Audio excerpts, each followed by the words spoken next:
I can describe Koilib as a safe incubator. So I would encourage everyone to apply, and for sure, I'm certain your ideas will be in safe hands, and they will hatch successfully to better businesses. Koilib Incuba. Innovate, invest, incubate.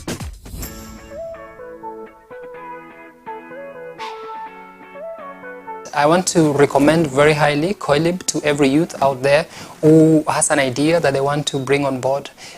This is a place where you'll be incubated, so to say. You, irrespective of how rugged you feel your idea is, you come to this place and we will continuously work on you to make sure that the idea that you have is refined and at least you become the person.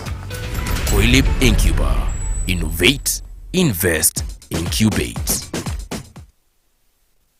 Election in Egerton University, we are humbled here to have leaders with us. What is the essence of youths in leadership? Youths.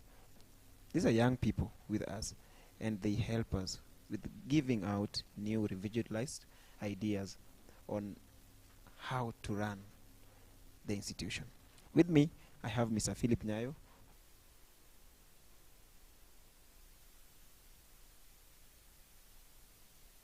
Fred Osano, who has served as the congressperson, FEDCOS. Mr. Redska Daniel, who has been the vice chairperson of the EUSA, Egerton University Students Association. And finally, we have Mr.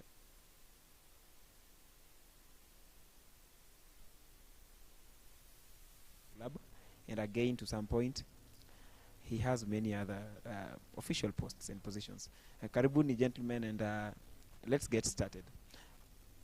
As a leader, as a youth, Mr. Nyayo, as a youth, what's the driving passion you as a youth you want to lead?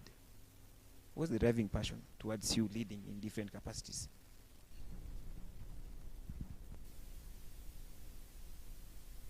Thank you so much. I'm very delighted to be here today with you at Koilib TV, just to express my passion to lead the Egerton University students. And I believe I led in the position of Director Academics, and I have had issues, because one thing as Egerton we are facing is the academic issues. I believe when it comes to welfare, gender and co-curricular, we are not badly off, but when it comes to academic issues, we have a big challenge. And that's why I'm rising to this higher position, just to ensure that the academic life of our students, it's right, to ensure that every student who joins Egerton University will have to leave this university with a degree. We have to reduce the dropouts, we have to reduce everything, so that we make sure if we admit 100%, at least we can have 90% at the graduation list. Not like previously when we have had 100% admission, but only 30% graduation. We have to question ourselves, how are we going to bridge the gap? What is the issue that is making our students not graduate? And the joy of every parent in this country is to see their child who has joined the university graduating and getting that degree. And that is my biggest goal in this university, apart from maybe handling the issues which are affecting the welfare of our students, the issues of gender inclusivity, the issue of disability mainstreaming, so that we can be able to handle and include everyone in Egerton University. Remember, our university is a world-class university which is hosting even international students who have come to join our university, because the international community is proud of our agricultural productivity of our students. Thank you so much. Yes, Mr. Osano. Okay, thank you very much for this opportunity. You've asked the driving force, or what makes me want to become a leader. You see, as I do always say, leadership has been my thing. I've served as a faculty congressperson, the Faculty of Education and Community Studies. I've served in various capacities.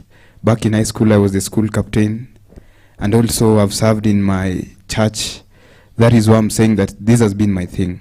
You see, you cannot say something is your thing if you don't have something to give out when you are in that position. I served as a faculty congress person and I gave it my best. I gave it my all. I'm that person who sees that I've achieved what I've told my people, I've achieved what I've promised to the people. So the driving passion, the major driving thing is this. You see, the Egerton University comrades are going through a very hard time, and we are a student association. And from the EUSA constitution, the preamble says we as the students of Egerton University. So the EUSA, the EUSA organ, the EUSA body should be a body that protects the students. And it has come to my attention that the students in Egerton University are being like they don't have representation. And I feel I can do that when I'm given that capacity, because when I served as the faculty congress person, I gave it my best, I gave it my all. And finally, the driving passion comes from, you see, they say a leader from the book of Jeremiah. The Lord says that before I formed you, I knew you. I knew you were going to lead my nation. I believe I'm the chosen one. I believe I'm going to serve the comrades. And finally, I always say, remember, it's for the comrade, by the comrade, with the comrade, and within the comrade, because the comrade is the paramount being in the university. Thank you very much. Yes, Mr. Redska Daniel, what's your take on the same?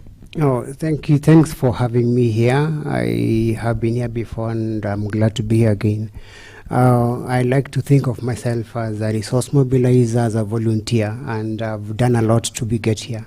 And I want to tap on my experience and networks to impact the lives of students well. So that's why I'm vying this time around. Yes. Yes. Finally, Mr. David Maende. Thank you so much, Dickens. I'm glad to be here at this particular time. I'm most glad for this opportunity. What inspired me to go for this post? Number one is I feel there's underrepresentation, and currently as the situation stands, EUSA is moribund, and my dream is, number one thing is to make it very vital. We need good leaders who are going to represent comrades, leaders who are going to say now enough is enough, and when they speak, it is the voice of the comrades. That's what I yearn for, and I've always been saying that I'm heeding to the call of Prophet Isaiah to undo the heavy burdens and to let the oppressed go free. I think it is now time for us as leaders to undo the heavy burdens that the comrades are going through and to let them go free. I think that's what I stand for, that's what I yearn for, and that's what we are going for, and that is what we have to get. Thank you. Well, gentlemen, having in mind that majority of us were in the previous regime and the previous tenure, and again we've seen it twice that it's prudent for us to take another run on the same seat, actually on the top seat. So before we begin, actually, ladies and gentlemen, we were supposed to be 7 of us, but here we're humbled to have 4. So maybe 3 of us will be joining us later, but we'll have to keep it rolling. We are going to start with the issues addressing comrades, affecting comrades. We have several issues, and for you to decide to take the mantle upon yourself, to decide to be a student leader, in one way or another, in one point or another, you have highlighted them, you have identified them, and you have probably a solution towards the issues affecting comrades. To this point, we are going to highlight some of them and discuss broadly about them and your manifestos, how you are going to impact the comrades. On the event, you are the school or the institution chairperson or the president. We're going to begin with the issue retake or the receipts. This has been a sing-song in close to everyone, close to every leader. What's your approach on this, Mr. Osano? Okay, thank you very much for this opportunity. I served in the previous tenure, and it's a tenure in which the retakes were introduced.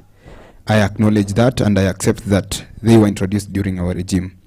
But you see, the retake thing is not, it's the elephant in the room, as we want to become the chairpersons. It is the elephant in the room.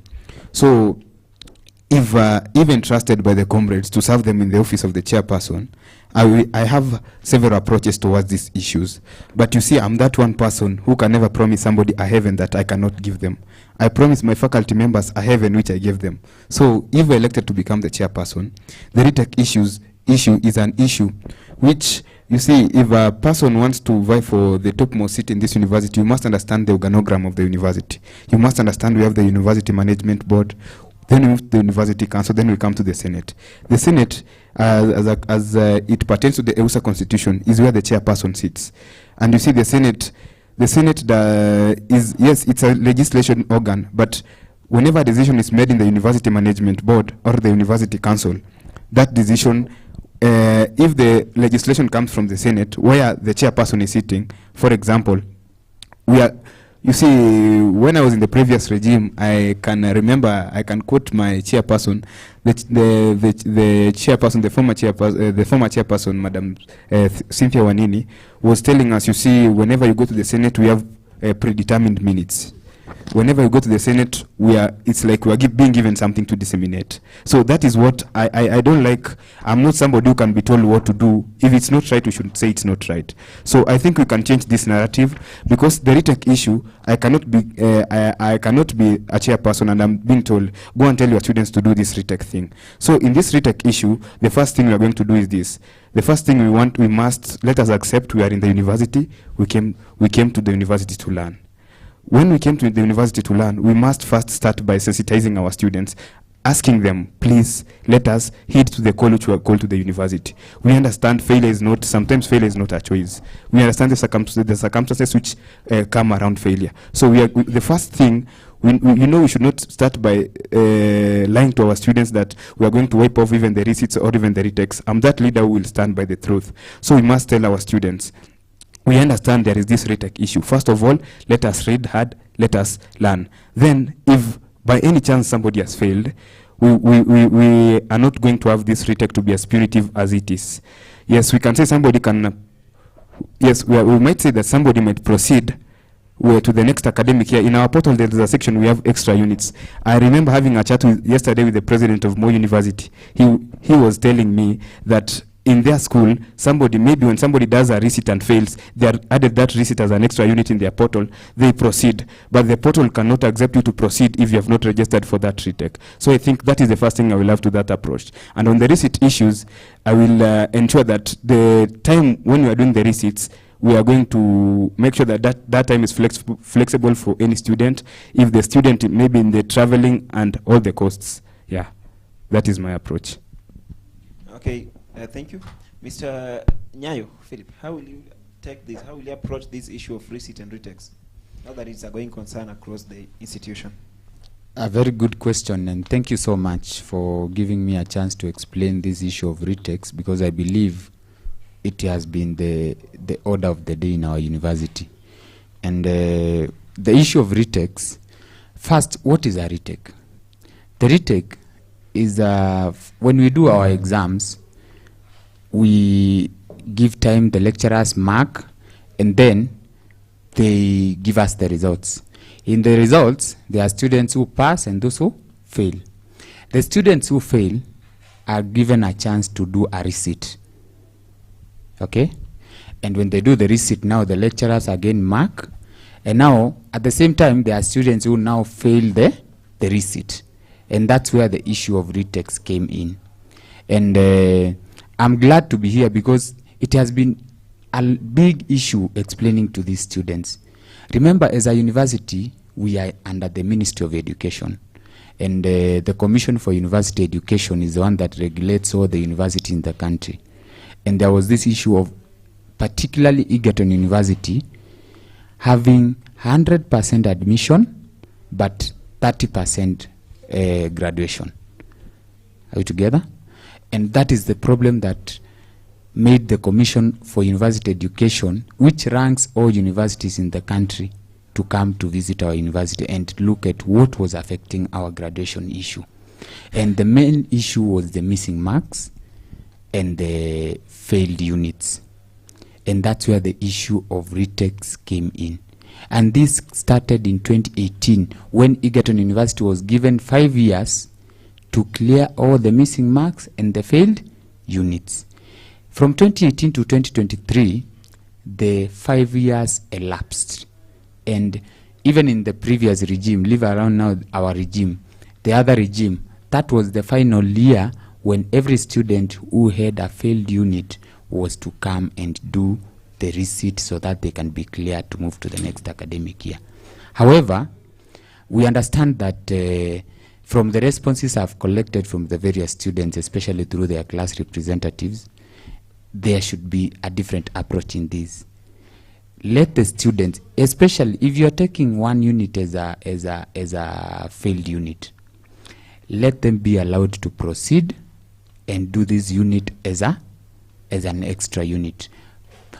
So long as the students promises that they will not, doing the other units will not affect the failed unit, we are okay with that. And that is what we want to negotiate with the administration. We tell them that let the student be allowed to do this as an extra unit, and the students commit themselves that they can handle both the units and the unit that they had failed.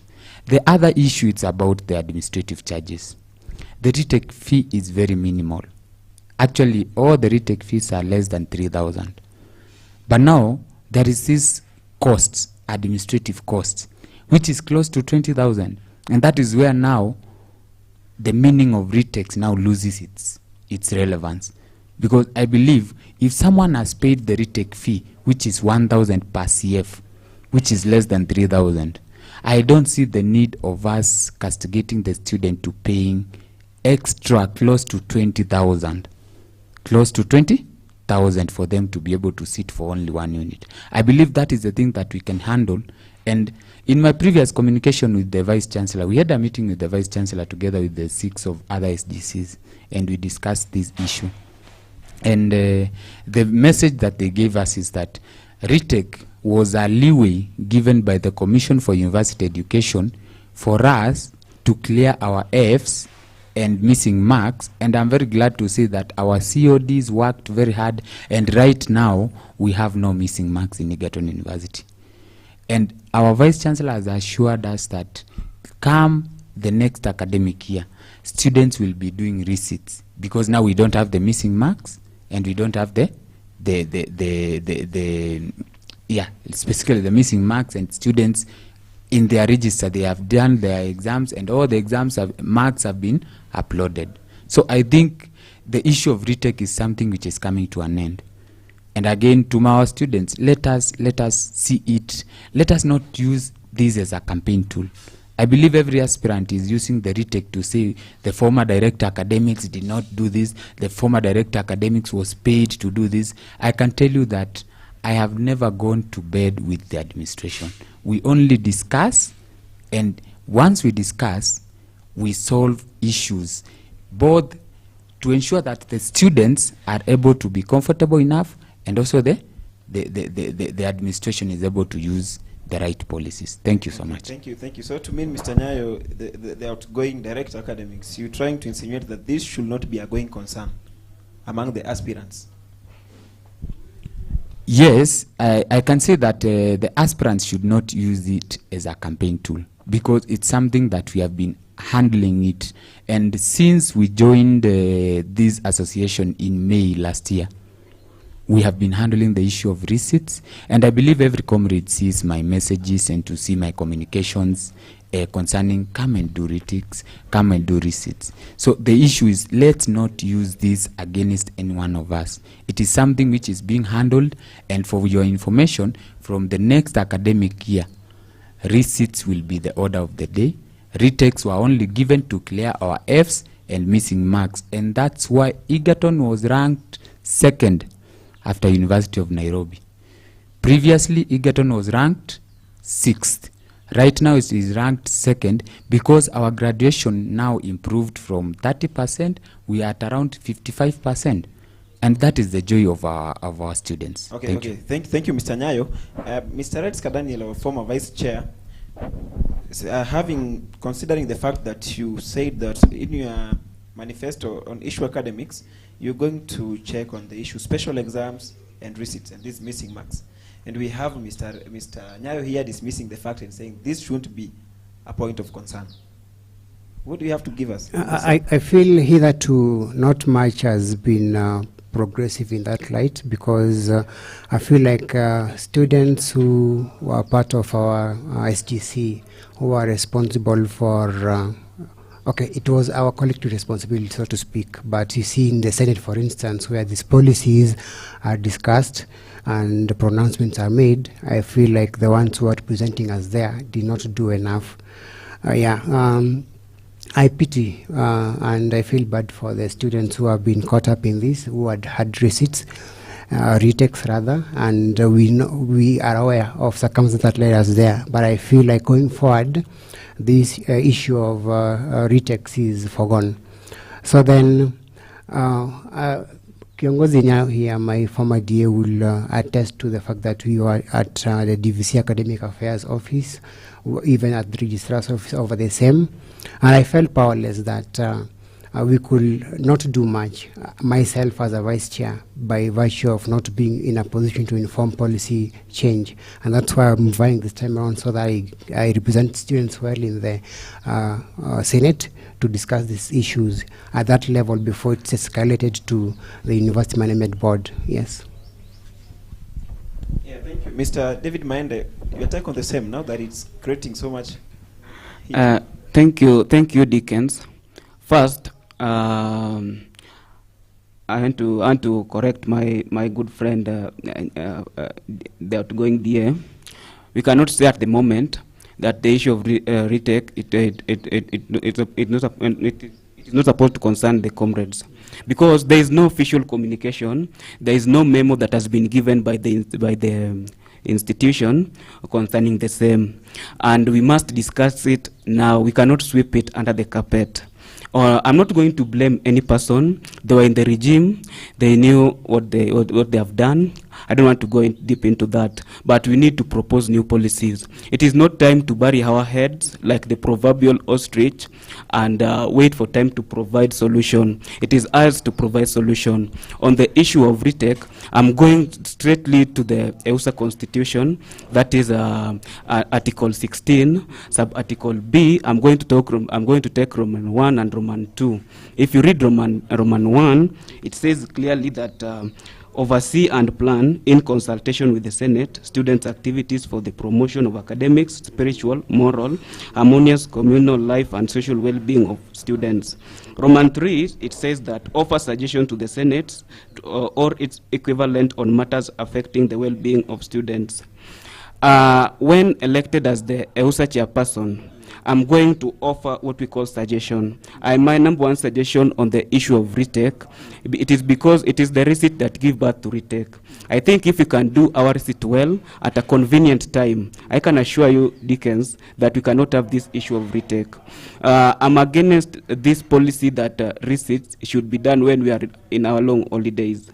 Because when we are in our long holidays, for the 3rd years of Egerton University students, we are going for our field attachments. It proves very difficult for you to travel back to do the receipts. Apart from that, you know the life of comrades. Somebody you are far away, maybe you are in Marsabit.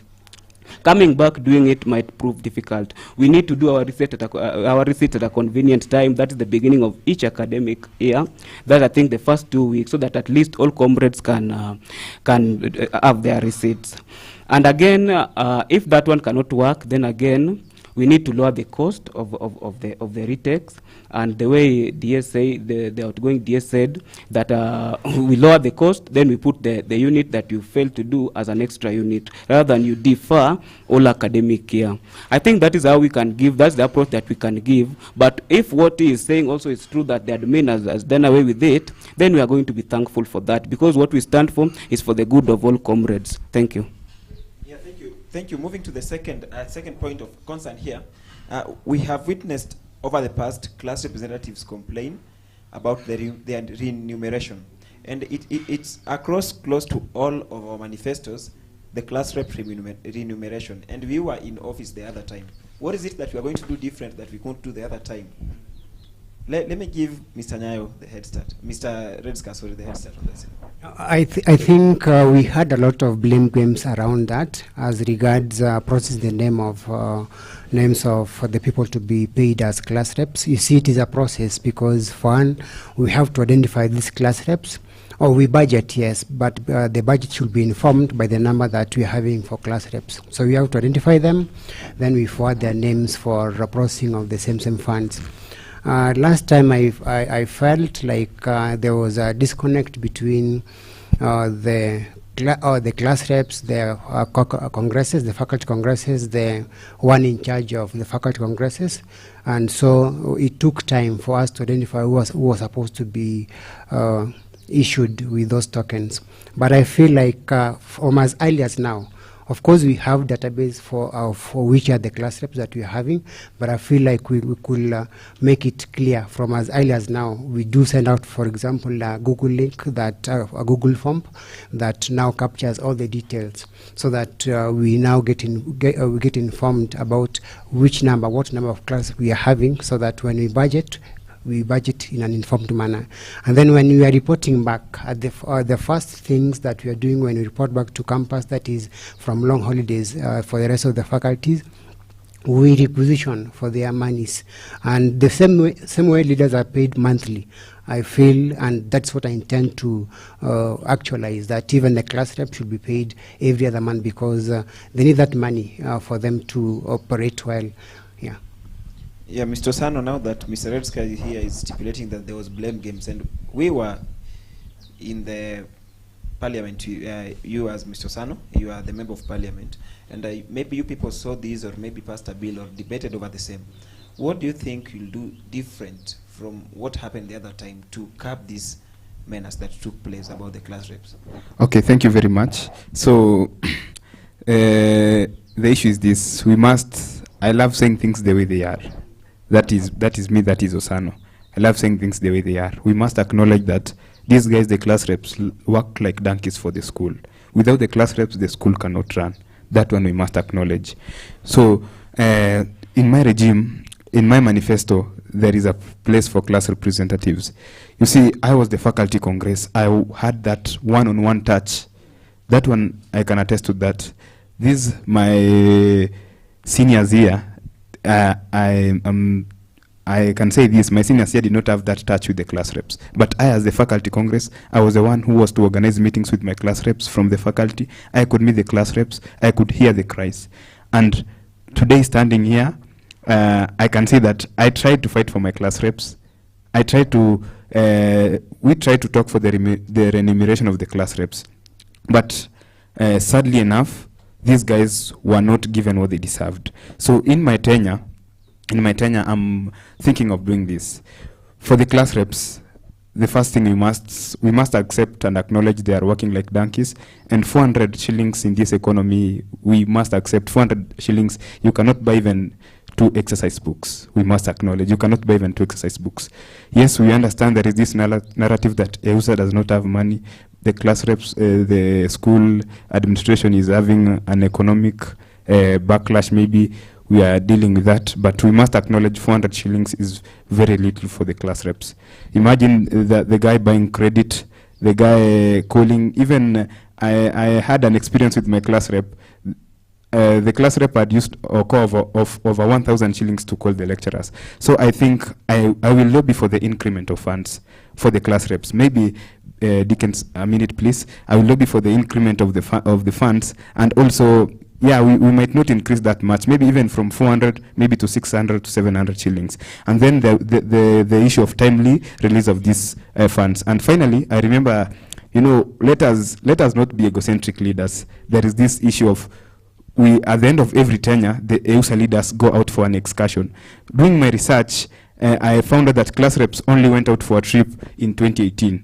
They went out for a trip. So why is it difficult for us to make an excursion or a trip for the class reps? Even if it might not be like 5 days, we can take even the class reps for a 1-day excursion. They eat, they talk, they have a capacity building forum. That is what I'm planning to do during my tenure. Thank you very much. Yes, Mr. Sano, before you give back the mic, now that you're saying you're planning on the increment of the funds, we have Mr. Sano, kindly, I would like us to focus on the low-hanging fruits and let us stop focusing on the boiling ocean. We have a problem at the payment of the 400 shilling of the class reps. Yeah. Will that payment of 600 be possible if 400 is not possible? Okay, let me answer that. The payment of 400 is not impossible. There is this issue of like panya roots like this. I like quoting my governor Simba Arati. Simba Arati anasemanga hiyo ufisadi tutaipiga teke. There is this issue. The money is there because at the start of every EUSA maybe sessions, we do budget for everything, and that money is there. The 400 shillings, know that maybe that money is from nowhere. We are speaking something out of the thin air. We have that money. The funds are there. That one I can attest. I can accept. The 400 shillings is there. And so what happens? What happens? So I don't know what happened, because you see, as a faculty congress person, I'm told like, you, the faculty congress person, represent for us the list of your class reps. I give them the list. Like, let me use a rough estimate. Like last time, we said that we had 800 class reps, and then the class reps who are paid were close to 600 shillings to 600 class reps. So there remains question marks. That's why I'm saying we need to have a transparent leadership. We need to have a leadership which is, we have accountability. Thank you. Thank you. Mr. Nyayo, now that we have our two leaders bringing or cropping up a topic of blame game, and somewhere there is some fishy game up here. Now you, as the former director academics, in charge of maybe uploading the names, how will you deal with this, and maybe you will clear the air on one or two? Thank you so much. A very good question. Allow me to applaud first, because my role as director academics could not have been possible if the class representatives were not there. And I wish to appreciate all the class representatives in all the 11 faculties for the good work that they are doing to make our academic life of our students to be perfect. Secondly, I wish also to appreciate all the class reps who have stood and are now vying for various faculty positions in the various faculties. They want to be the congress persons, and I wish to offer my support to all of them to ensure that they become congresses, so that they can be able to assist me in making these policies. In my conversation with these class reps who are going for the faculty congresses, I have told them that the first thing we do once we get into office is to formulate in the parliament to give a motion that, one, we need to increase this amount from 400 shillings, because we cannot just say we will increase. How? Increasing class reps remuneration starts in the EUSA parliament, which is run by the congress who are being elected today. So I am sure that out of those congresses who will be our delegates, I'm very sure that 50% of them will be class representatives. And I'm sure that if a motion is given in the parliament for the money to be increased from 400 shillings, I'm sure that the motion will pass and we'll be able to take it to the Senate. Because previously, yes, no outgoing congress, even our current congress here from FedCoast, he did not raise a motion to increase the amount from 400. And for us, we take to the Senate what has been raised by the congresses. So one, I wish to say that congresses will be elected and you are a class rep. Please, the first motion, let it not be on anything. Let us have the motion to be taken to the Senate that class reps 400 shillings is very minute. Actually, it cannot buy even airtime for a week. I think that is what we are going to do. The other thing is about, now you have asked about the issue of 400 shillings. And one thing I can say that the only role of the director academics is to compile the list of all the class representatives that we have. And I have done so. And I have a group which we communicate with all the class reps. They are in a group which is named EUSA Class Representatives Group. And I sent the list there, and I added the names of those class reps who are not in the list, and then the list is now directed and given to the Director Finance. Then now it is taken to the Dean's office where it is signed, and then it is taken to the Finance Officer. So now if there are fishy games, I think it's something that we need to deal with it head on, because if it's a matter of corruption, we just need to know we have budgeted for the money, where has the money gone? The other thing is that when we budgeted for the class reps, we budgeted for 5 months. And I believe that class reps should not be paid for only 5 months. So again, another motion to be taken in Senate is let class representatives be paid for 9 months, which are the months that class reps serve in an academic year. Thank you. Okay, thank you. Mr. Nyayo, just as I wind up on this issue, class reps, we had it's on record, Mr. Osan, on the day of payments of the class reps, he was there lobbying for some of his missing class reps who were not on the list. So my question is here, should we blame the class reps for not updating the lists? Should we blame the Congress, the then Congress, for not confirming the list? Or should we blame the direct academics for not checking the rough estimate of the class reps? Anyway, that is a food for thought. We'll get back to that. Due to time, we are going to Mr. David Maende. Yeah, thanks, Dickens. Okay, we are getting back to you. We are getting back to you. Thanks, Dickens. Yeah. I'm seeing a lot of hypocrisy. And these people are not answering the question that you posted. You asked them, if this 400, why were class reps not receiving it in time? And yet they're talking about increasing it. And they're the same people, some of them, they used to sit in the Senate. And they are not, now they're telling us now if they are given another chance. What did they do at that particular time? But I don't want to delve into that. What I think, if this token is recognized by the university, it is something that is there, it is something that is budgeted for, and the money is also there. Then it seems that there was a person. Just to be clear, because we need facts. Yeah. These people, we have 3 of them here. Who among them are you trying to address? Because not all of them sit on the Senate, in the Senate. Yeah. I'm trying to address the outgoing DA. Okay. Yeah, because he was there in the Senate. These proposals that now he's trying to address here, I think he should have addressed them to the Senate. And by now, what you are supposed to get from him are the responses. What did the Senate say about this one too?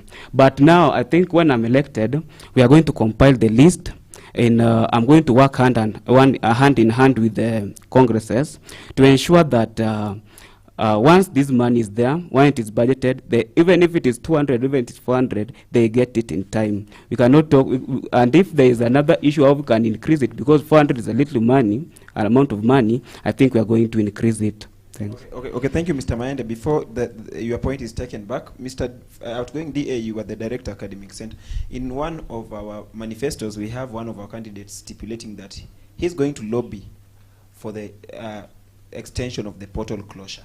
Is it possible from your end as the former Director Academics? Thank you so much for the good question. Allow me first to respond to my colleague about the issue of Senate. The class representatives token is not discussed in the Senate. Actually, I got in the Senate to defend disciplinary cases in the students. Let's say students who are caught in disciplinary issues. I go to defend them, and again we discuss the issue of academic matters. Let's say the issue of receipts. We can discuss it in the Senate, but we don't discuss class representatives token. Token is given directly from the finance officer who is employed by the university. So please make sure you go through the constitution well, so that we talk facts in this podium. Again, let me answer your question now directly concerning the issue of extension of the portal. And I'm very happy they have brought it at this moment, because I know we are here not to promise heaven to our comrades, and not to, I know yesterday it was Fool's Day. Let's not fool our comrades, because comrades, and especially the delegates, our wise delegates this year, they are very aware of what a chairperson can do and what a chairperson cannot do. Are we together? Previously, in the university statutes, which are formulated from the University Council and the University Management Board, it was done that it was 2 weeks after the opening of each academic year or each semester. After opening of each semester, it was 2 weeks. We raised a proposal to the university that let it be done after 5 weeks. And right now the portal is closed after every 5 weeks. What I'm planning to do concerning this. Okay, the question was in the manifesto, Mr. Maende's manifesto, he said you as the Director Academics should advise us on first hand before he gives us on the way he's going to work. Is it possible to extend? From the level of chairperson, it is not possible at the moment. Yes. So Mr. Maende, you can take on the same. It was in your manifesto. Okay, you can. yeah, respond, then you can give him. Okay, no, I'm not responding on the class reps, on the issue of the portal closure.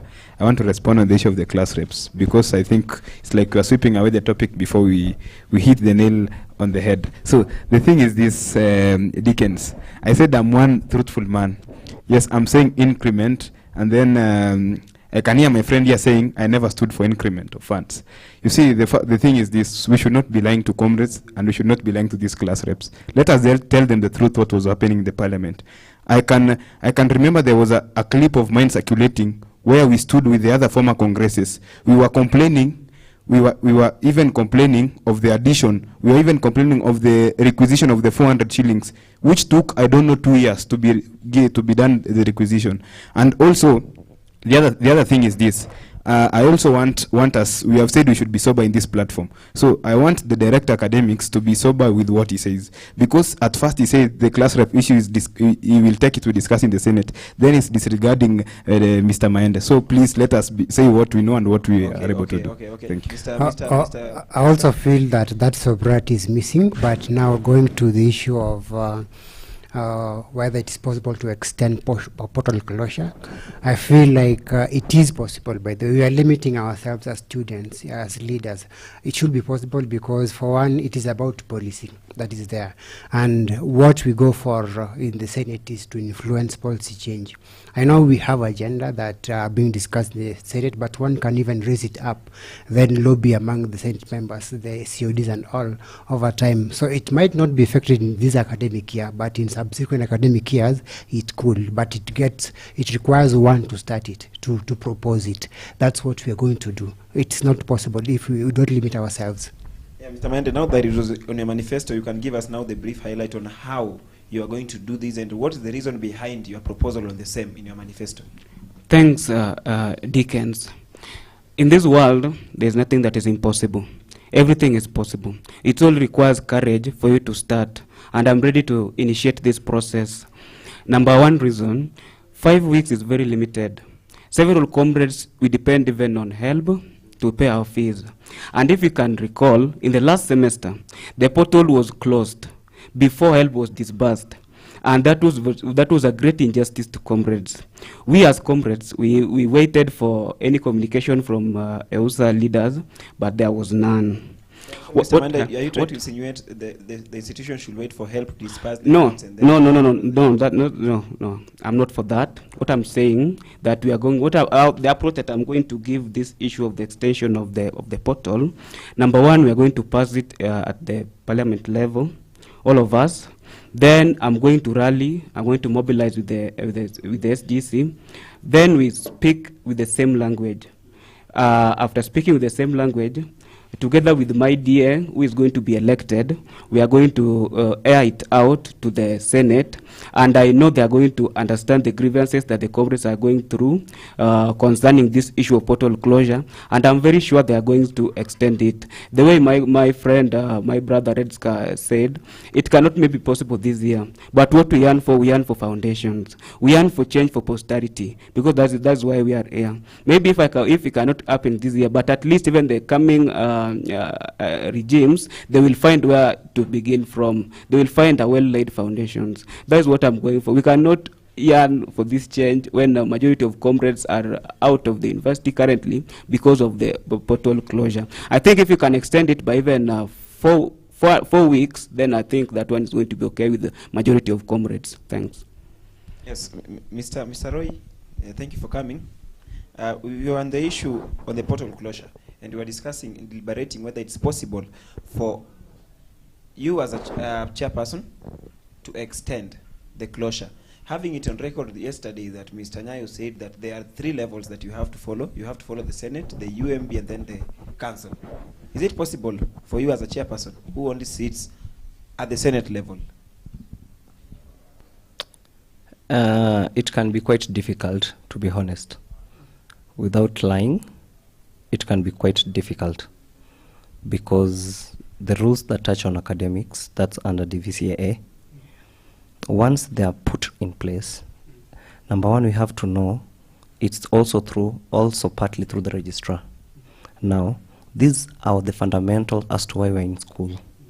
Now, if we look at the issue of portal closure, why did they move the portal time from the previous one, whereby we could find student also being given amnesty even 3 weeks before closure, before the exams, to just literally like 6 weeks inside the semester? The first thing was the sustenance of the school, about the fee. Now, that was the greatest impact of it, whereby you find students being in school for much time.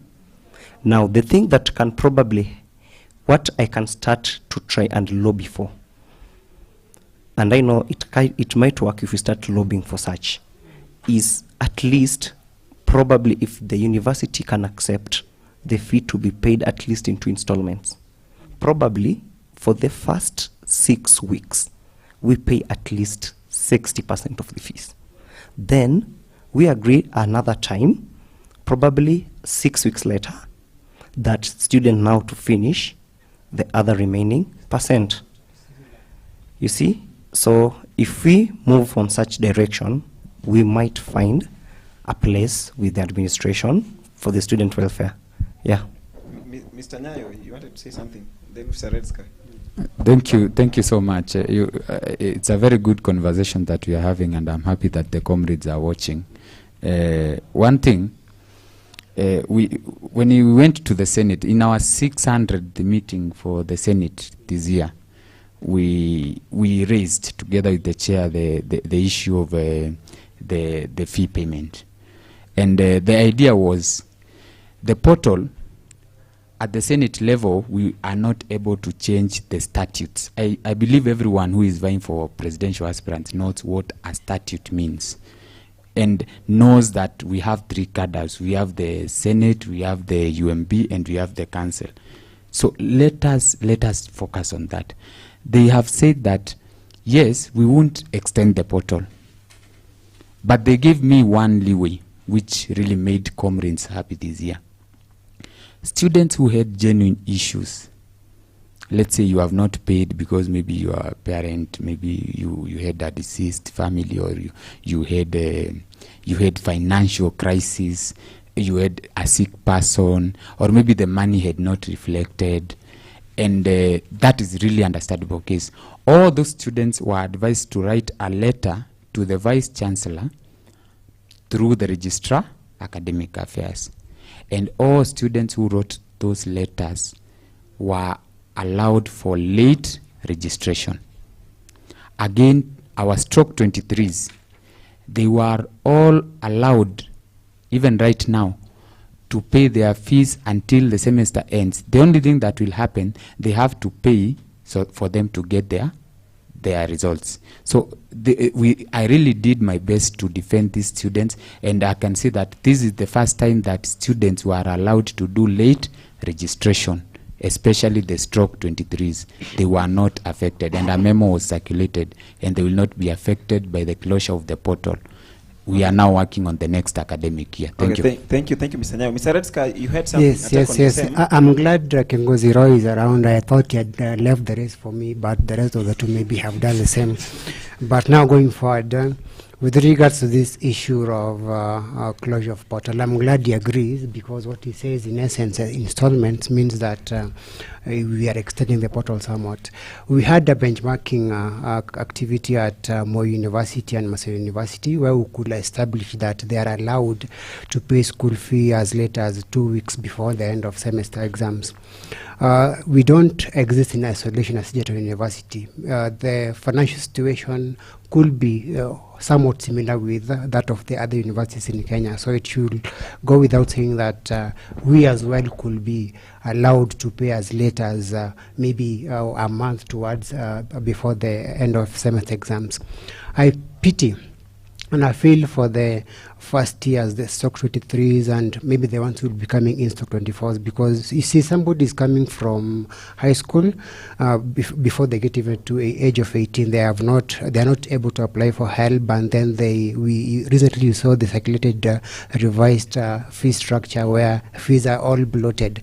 Then you expect this person, because he cannot access help for one, then he is not able to know how much he should be paying for the household portion is yet even to be classified by the government for scholarship. You expect them to pay that whooping amount within 5 weeks of reporting to campus, of the semester. It is not so possible. So that's why going forward with the increment in fee, people should be allowed. We also adjust the time in which people should be paying this school fee. That's why even me, I will want to. And we talk about Senate before, not Senate, but the statutes. These laws are produced or are made at some level, including at the Senate before they get there. Yeah, so that's why I say as student leaders, we have that avenue to influence this policy change at Senate level before they are escalated to the UMB and making all those statutes. Yes.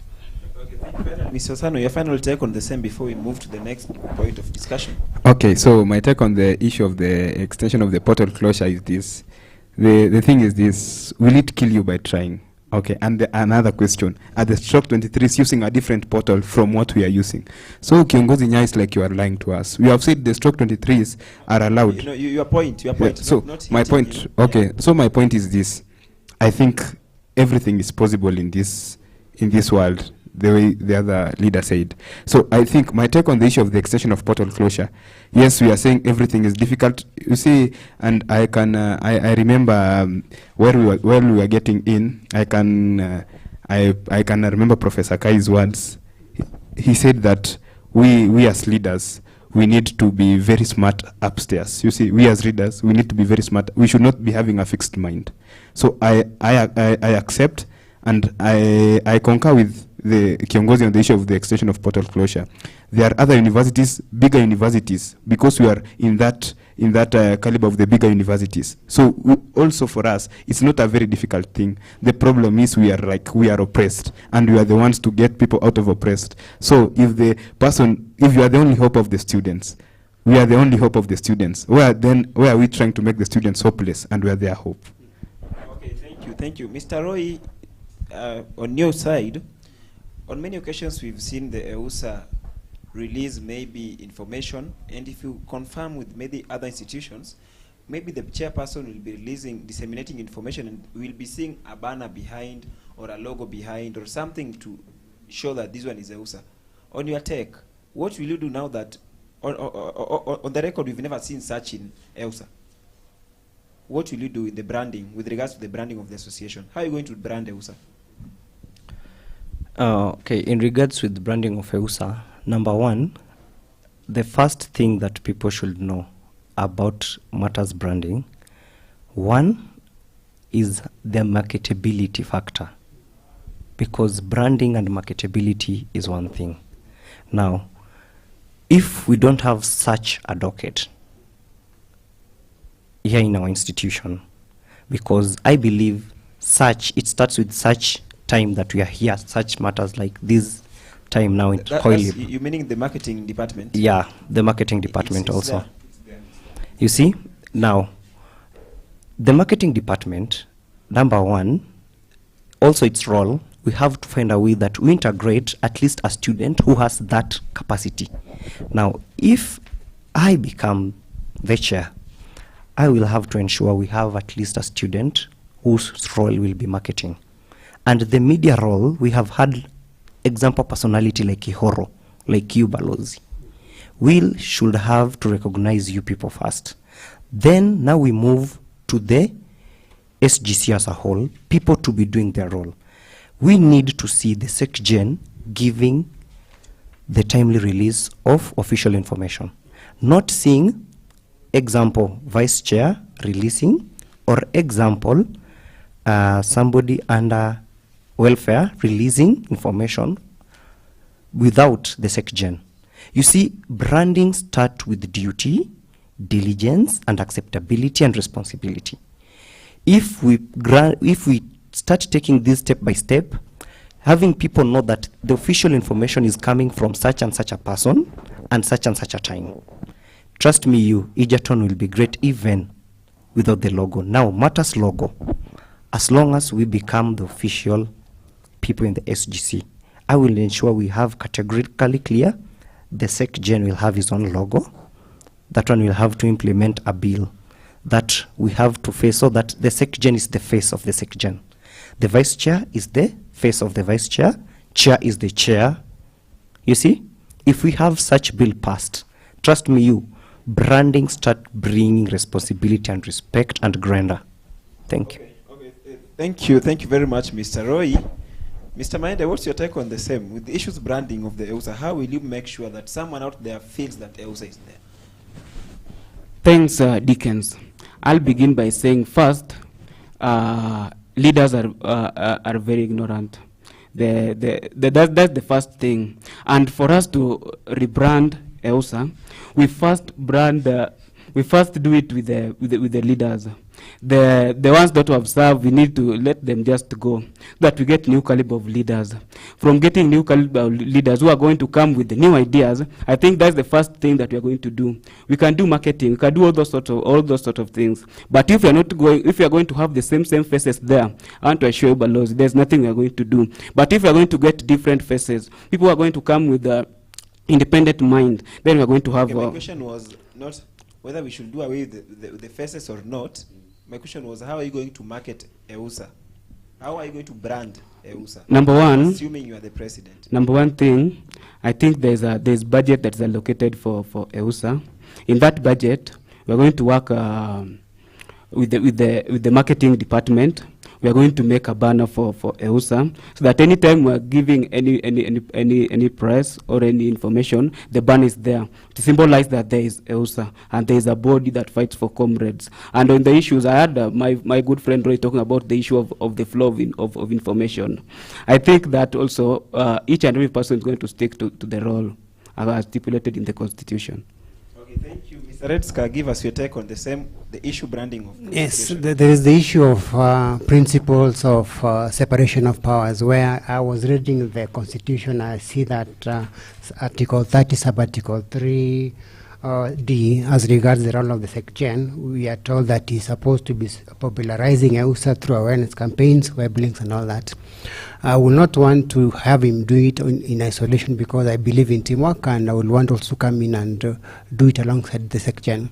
But still, I like doing things not in a casual manner. Like, for instance, we have an EUSA office which is not operating. I will want to have that one operational, where we demarcate, we say this is the EUSA office. Then we print banners like these ones for Coily, for instance, yeah, so that when we go to activities which will be diversified, we have them there. When we are partnering with these corporate bodies in these activities, we also have our logo appearing in their posters and all that, yeah. But also, I think also as students, we should be ambassadors of EUSA because it's our association. So when we talk about it out there, we market ourselves, so to speak. Yes. Yeah, thank you. Due to time, Mr. Osano, in your manifesto you have this issue with about the Directorate of Research and Mobilization, Resource Mobilization, the same to Mr. Redska. We had the former Vice Chair, Ms. Cynthia Wanini, who was on record on live TV, who said that it was a piece in the previous election manifesto. And she couldn't achieve this because she realized that once she ascended into office, she realized that it was something that was not achievable. It was a manifesto that was written during campaign time, but upon ascending office, the team realized that this could not work. And again, I'm saying it here. Let me go first. Now that you worked with her. Yes, because I was integral in coming up with that manifesto then. I believed it then, and I still believe in it now. It is very possible. I am about resource mobilization beyond the campus, because what I see, the 400 shillings that we get from every student to inform, to fund our budget is not enough to go for all those activities. When you factor in the recurrent expenditures and paying class reps, paying ourselves, and these activities like bursaries and work study and how do you call it, scholarships, for instance, the amount remaining is not enough to sustain these activities that we have. So I feel, and it's very possible, now when we create a win-win situation with these corporate bodies, we go out to them when we have an activity, typical activity, we tell them that come in, sponsor us in this manner. I recall my chair saying that we have retrogressive policies that makes or limit us from going out there to source funding from the community, so to speak. But I have, under my tenure, my leadership in Red Cross and in Peer Counseling Association, I recall holding multiple activities in partnership with these corporate bodies. I was still within university, and they weren't impossible.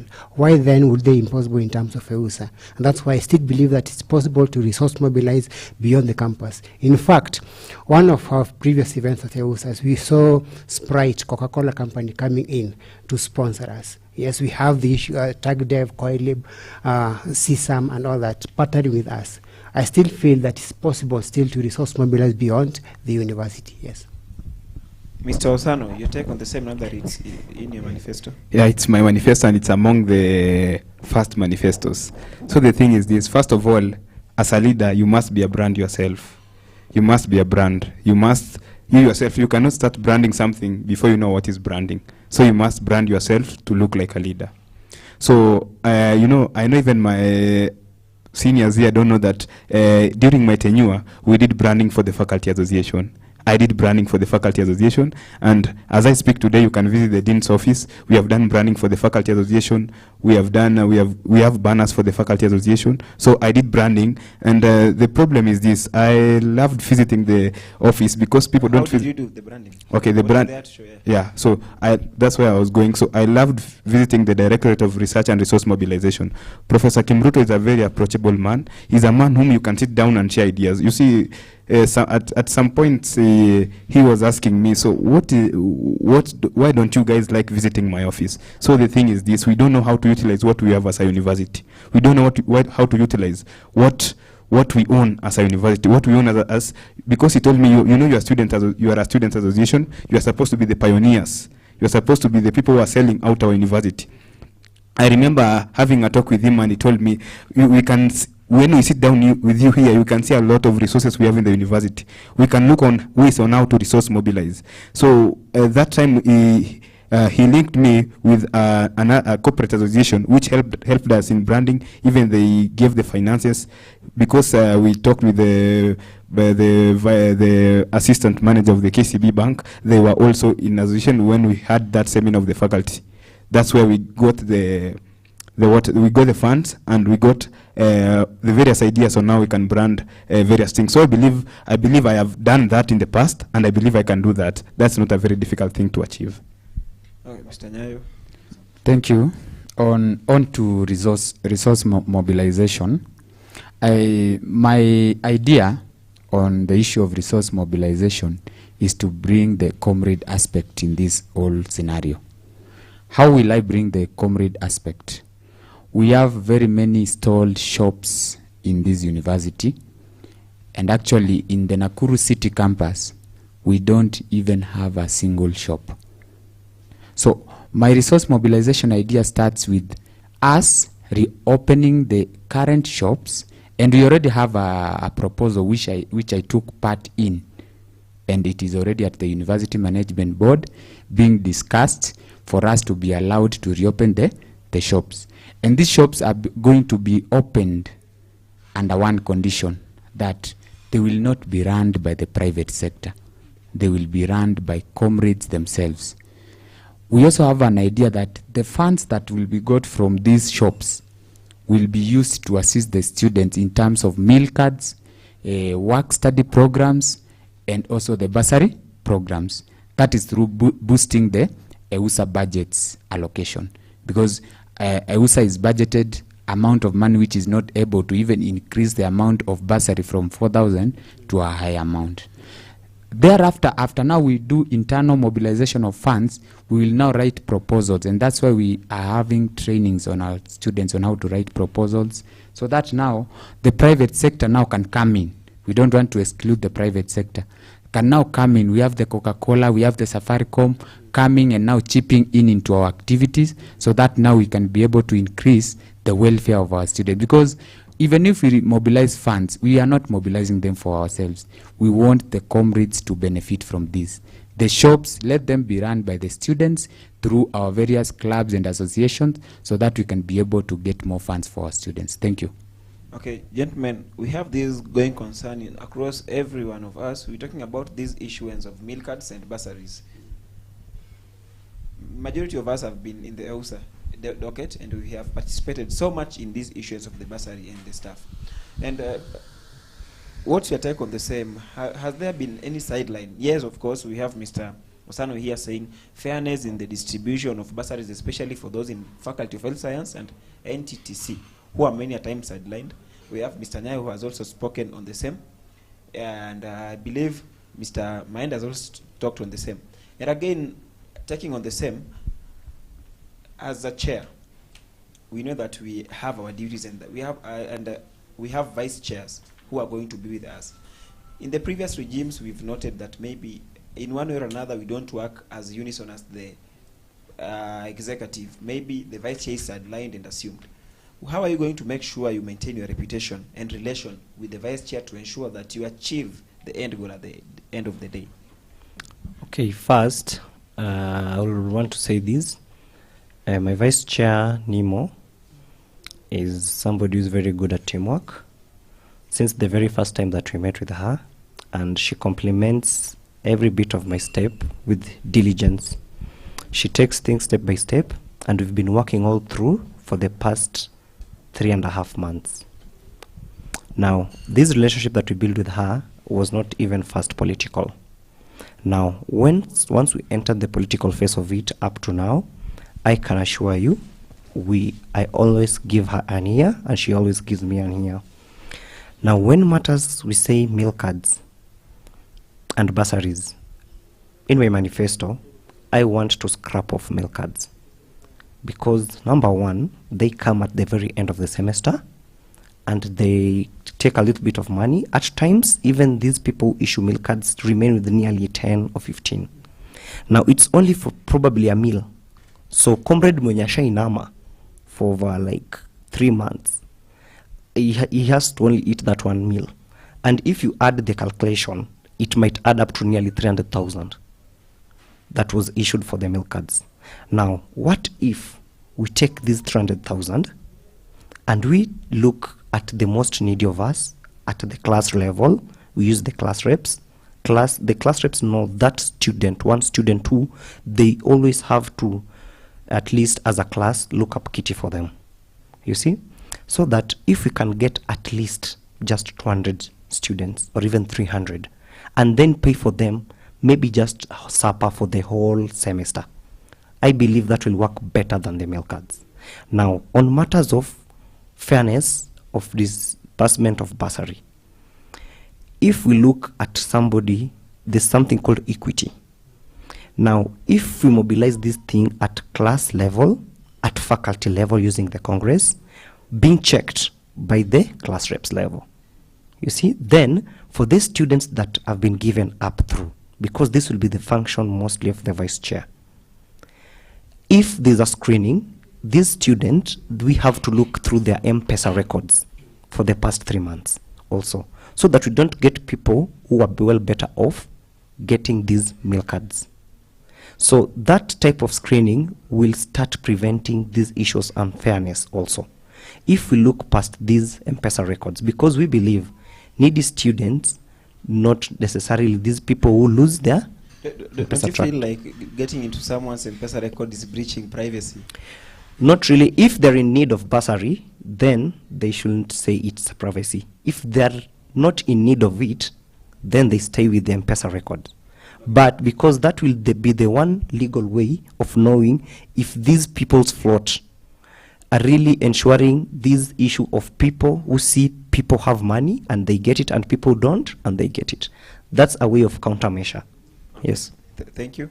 Mr. Manda, your take on the same quickly as we wind up. Yeah, thank you, Balozi. You talked about how to work with your voice without sidelining her. Number one is what makes like people to start going different direction is conflicting interest. Before we started this journey, we met, and the two cannot agree to go on together without first agreeing. we made an agreement to serve the comrades. There will be no conflicting interest. And in case one arises, I'll refer to Article 29 of the EUSA Constitution, the process of vote of no confidence. That's the only way that we can do away with those people who will want to disrupt us from serving the comrades. Second issue, on the issue of the bursary, what I will ensure that the panelists, those people will be scrutinizing these documents, they must be people of high integrity. We need them to be people of high integrity, and we are going to go on the basis of the supportive documents that that we are going to attach with that letter, with the letter of the bursary. With those supportive documents, I think that's how we are going to analyze and see who is needy and who is not needy.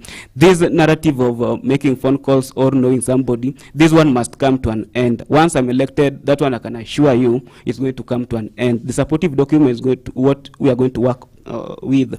Then another issue on the issue of the meal cards.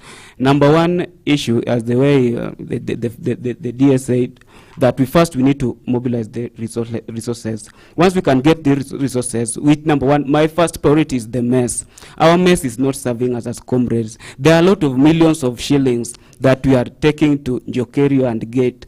If we can make mess to work again, I think we can mobilize even enough, more than enough, which we can use to increase this issue of meal cards. And that one, I'm going to work closely with the class reps. Class reps, you Balozi, you've been a class rep, and in your class you can identify those who are needy. I think I'm going to work with the class reps, and I'm going to identify those who are needy, and from there on, we're going to see how to go about it. Thanks. Yes, Mr. Considering the fact that Mr. Mind has spoken about the corrupt bodies, spoken about the integrity of those who are going to run the process, the panelists. You being a peer councillor's chair, and we know that peer counseling chair and the EUSA, you people hand in hand work together towards this dissemination of the said meal cards and the bursaries. What's your take on this? Let me initially speak to the issue of how I will work with my vice chair. For one, I am the outgoing vice chair, so I have known what it takes, how one feels, what it holds to be a vice chair. I've seen the brunt, and I think the discussion is because of the issues we've had with my chair as a vice chair, and I will not want the same for my vice chair. I'm about teamwork. And then again, I've been chairperson of not less than 7 clubs in this university hitherto, and I've had vice chairs with whom I've worked well. In fact, my executive teams are still in school. You can confirm with them, so it's not an issue that I'll be having. And then I hope you've seen my vice chair.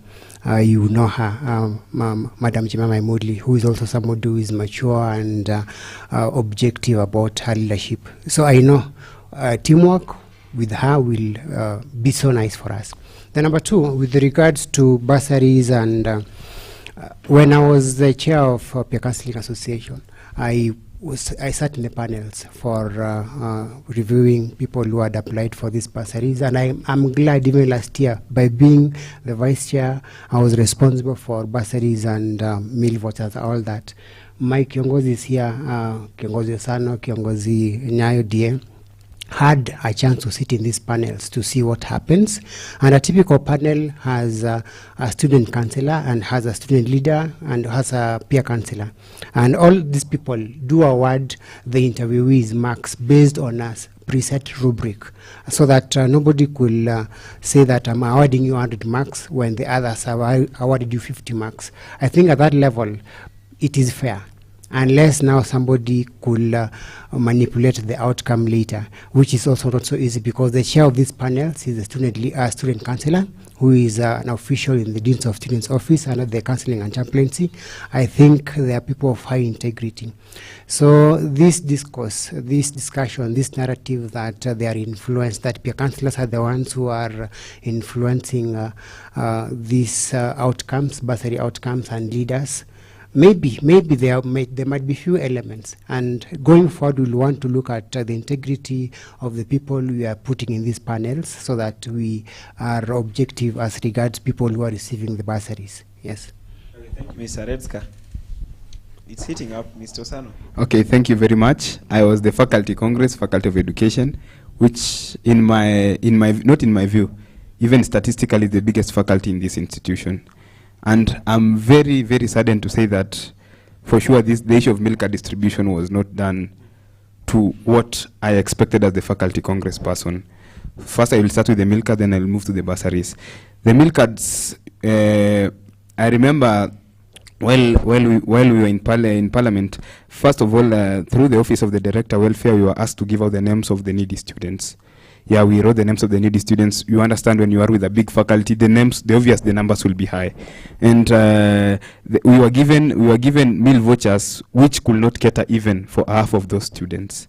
So I don't know what happened, but the meal cards which were budgeted for, I don't understand what happened, because you see, as a faculty congress, to be sincere, and I want to tell the comrades, as a faculty congress, your hands are tied. If we don't work as a team, your hands are tied.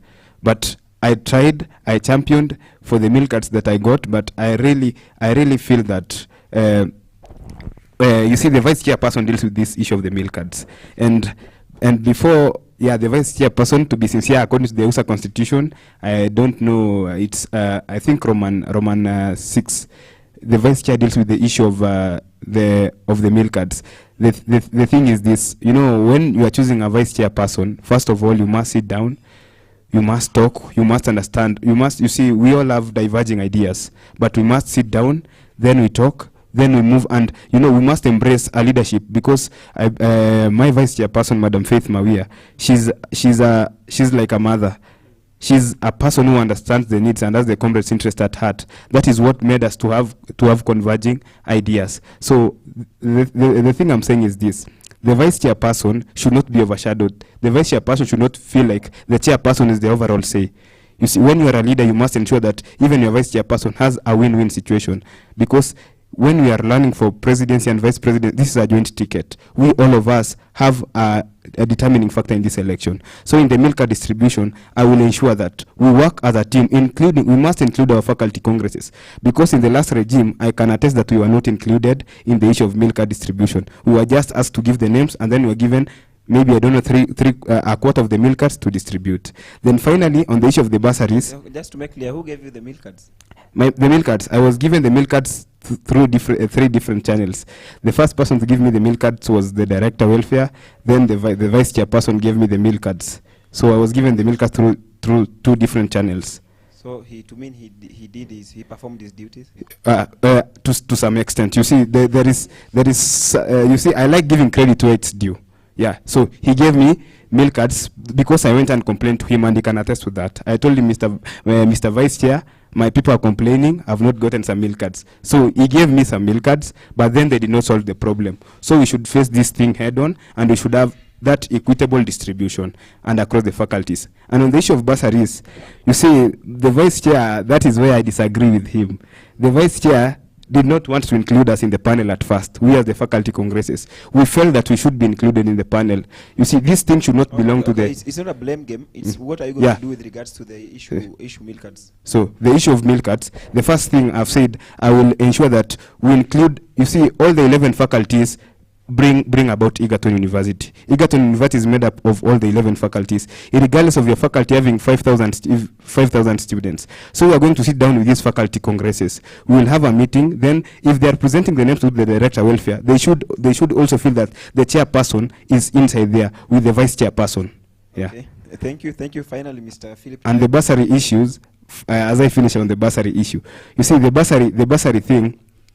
The bursary should not be like, I think this bursary issue, for me, I don't think that we should be including much the student governing council. That one I must attest. The faculty congresses are the people who have that touch with the students. We should not be including the SGC as much as possible. That is what I'm saying. During my tenure, I will advocate for that. Thank you very much. Okay, thank you, Mr. Sano. Mr. Nyayo, as we wind up, kindly. Thank you. Thank you so much, Mr. Osano, for alluding to the fact that the bursary distribution and the milk cards was not that fair enough due to the inclusivity of the members who are involved in the whole process. And as you have said, Dickens, is not a blame game. Let me tackle this issue head on. One, the issue of milk cards starts with the resources. And that's why I'm advocating for the opening of these shops, writing proposals to various organizations so that we first increase the amount. Because this year, for the first time in history, a comrade was given a milk card worth 50 shillings for a whole day. If I was to give you 50 shillings, Dickens, I don't know how many meals you would take. Now, giving a comrade 50 shillings for a whole day, 24 hours, and they are in the eve of exams, it's really not fair. So first I want to increase. Yes. Seek clarity. Is this 50 shillings from his own pockets, or it's a system that was allocated? It's an allocation that was made initially. No, I'm saying initially the comrades were given 100 shillings. A meal card worth 100 shillings. At least 100 was worth it. This year it was reduced to 50 shillings. And that is where we disagreed with the issue of meal cards. So because to mean it's not in the constitution, it's mandated to the vice chairperson. So to yes. me, it's not the vice chairperson's fault, it's the system that it's maybe the panel that came. No. When you are a chair of the meal cards committee, you cannot advocate for a change or a drop of the meal card from 100 shillings to 50 shillings. And you know the cost of food, both in our messes and even in places like Njokeri and Gate. So to mean you are clearing off the claims that he is not responsible on the same? No, he is responsible. He is responsible. No, he is responsible. You know, Dickens, and I think we agreed very early enough as we come to this debate. You need to be a moderator, and you don't need to take sides in these elections. No, but you need to be a moderator. Yes. So let's be very partial when we are doing this, because we understand maybe you are affiliated to the vice chair, but please let us be ethical in this. I'm saying the meal cards this year were given 50 shillings, and we have that in records. And I believe that it is not 50 bob is not enough for comrades. It is not enough. So let us mobilize funds so that we can give at least. Let's return the meal cards to 100 shillings. My question is he the one who reduced the meal cards from 100 to 50 shillings? Yes. You have proof of the same? Yes. Okay. I have the right to respond because I'm being mentioned. Initially, when we set off, the initial meal cards were 100 shillings each, the ones that we released first for the first week. Then we realized that students were not using them well. One could be given a meal card of 50 shillings, not for the whole day. You could go and even pick another one. If you used up the initial one for breakfast, you go and pick another one for lunch if you still need one, so that it reaches many people. So that is the position. It was to reach so many people. That's why initially we had 100, then reduced to 50 shillings. That could be picked multiple times. Yes. Allow me to respond. We had budgeted for 450,000 for the meal cards.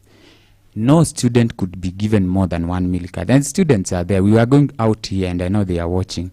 No student was given more than one meal card. A student was given 50 bob to spend a whole day. That's why my approach on this is first in the panel. I appreciate the role that peer councillors played this year, and the staff councillor. But my issue is the congress person and the class representatives. I don't want to hold a discussion where anyone is not recognizing the class rep, because the class rep is the one who is directly with the 50 students who are in that class. So we want at least that panel to have a class rep, to have a congress, and now we can bring in a peer councillor. But entirely having the panel having only the councillors, it's surely being biased, because you are the chair of the peer counseling club. And personally, I'm accountable for class rep, because I feel for those class reps. They used to call me, where are the meal cards? Where are the meal cards? I told them that I am not the one accountable for the meal cards. Please call our vice chair. Our vice chair was the chair of the peer counseling. But now you find that the class reps and the congresses were not involved. So in my government, the class reps and the congresses must be there, because they are the ones who have first-hand information. First-hand information. And we will include the peer counseling, and because we want them to hold everyone accountable for everything. Thank you. Just a question to the gentleman before we wind up. On the event, like Mr. Sano said, he was a Congress and he faced challenges on acquisition of the milk cards. Which is the right channel for him to get to address such an issue? Okay. For your information, the Congress is head to actually they had to quarrel a lot in the parliament, in our last parliament, for them to be included. They had already been sidelined in the issue of milk cards.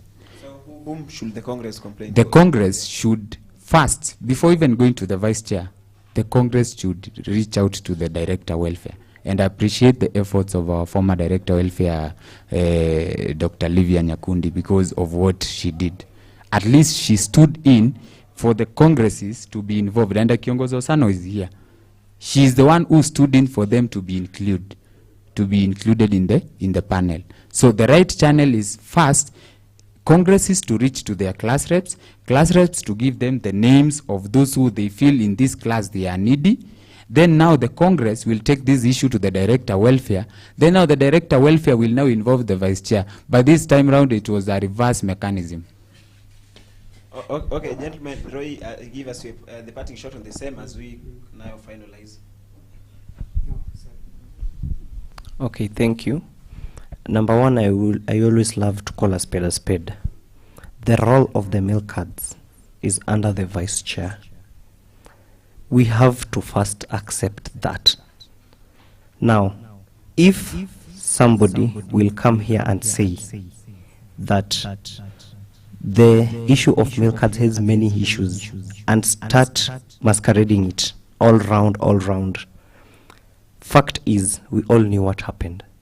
Congresses were really sidelined. Class rep up to some level. And it was a facade that was really bad in school. Now, if you look at all these, that I will have to say our vice leaders. I would like to give each and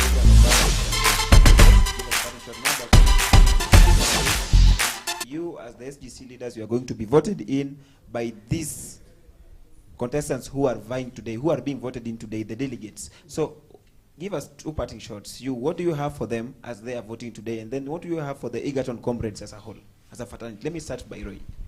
The parting shots.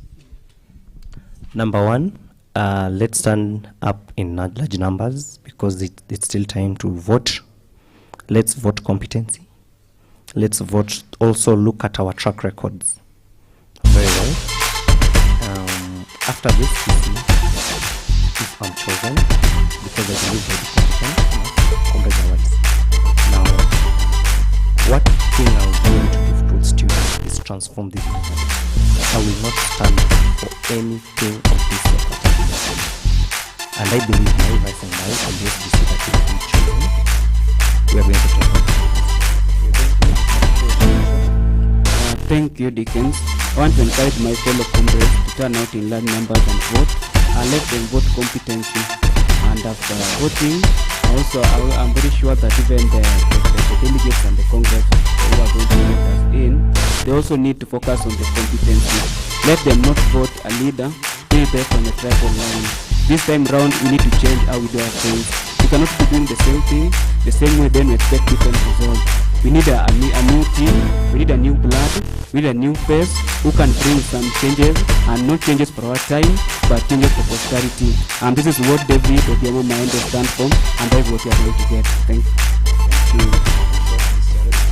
I'm calling upon all students to turn out in large numbers and vote for progressive leaders, and I wish all Congress persons who are vying for long success. I intend to work with any of them that the Congress give me if I should make it in the commission. And then to the rest of us, since we are still vying, let our campaigns be issued and not rumors and all that. And I'm aware that some of us are deficient of what do you call it, manifestos and substance, so they will want at the last minute to provide delegates. And I will want to call upon delegates to assess us, conduct a spot analysis on our strengths, weaknesses, abilities, and opportunities, so that we know when they elect people, the election would be of substance, some would be of character, some somebody who represents students well. Yes. So all the best for the Dubai.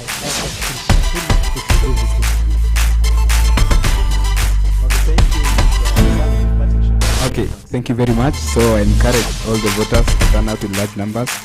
Vote.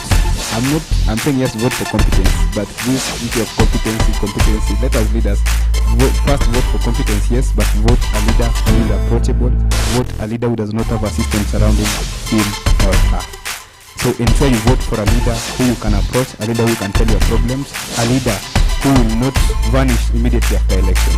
So finally, remember, Osana will empower you academically, Osana will empower you economically, Osana will empower you in all the welfare issues. So thank you very much, comrades, for watching. And remember that this is still the Osana work for you in Petcoast, and it's for you, it's for the comrades, by the comrades, with the comrades, and with the comrades. Thank you very much, Viongozi. And I believe I'm the chairperson. I'm just waiting for swearing in. Even Red Daniel accepts that.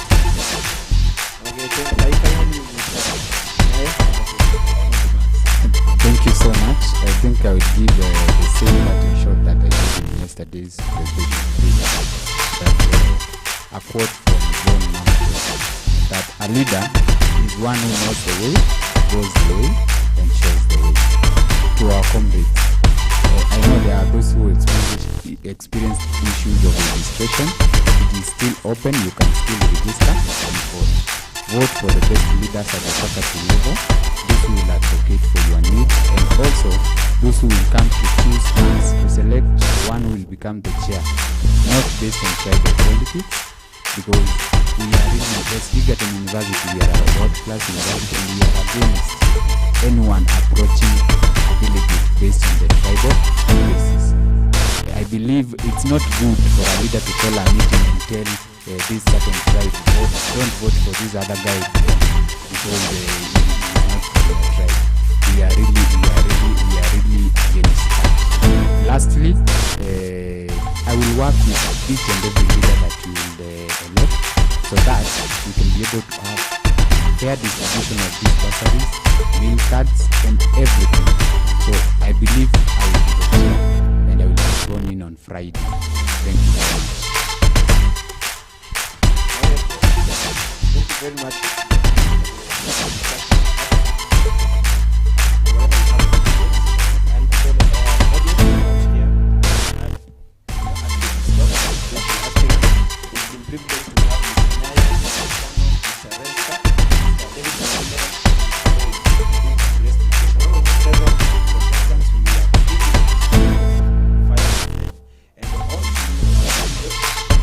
Choose wisely. Don't choose based on the ethical affiliations. Don't choose based on the monetary gains.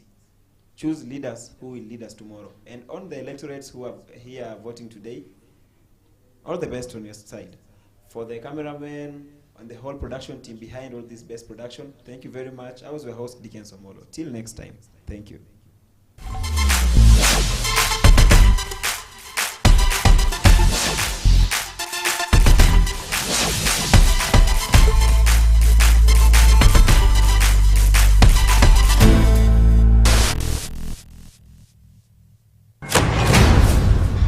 We hustle. We go through. Access granted. We win. We lose. Access denied. Access denied. Access denied. In everything, we dust ourselves. We are the majority. You want to tell me just what we're dealing with here? If you haven't guessed by now, I'll tell you who we are. It's me. Hi. We are the empowered youth. On air, underground.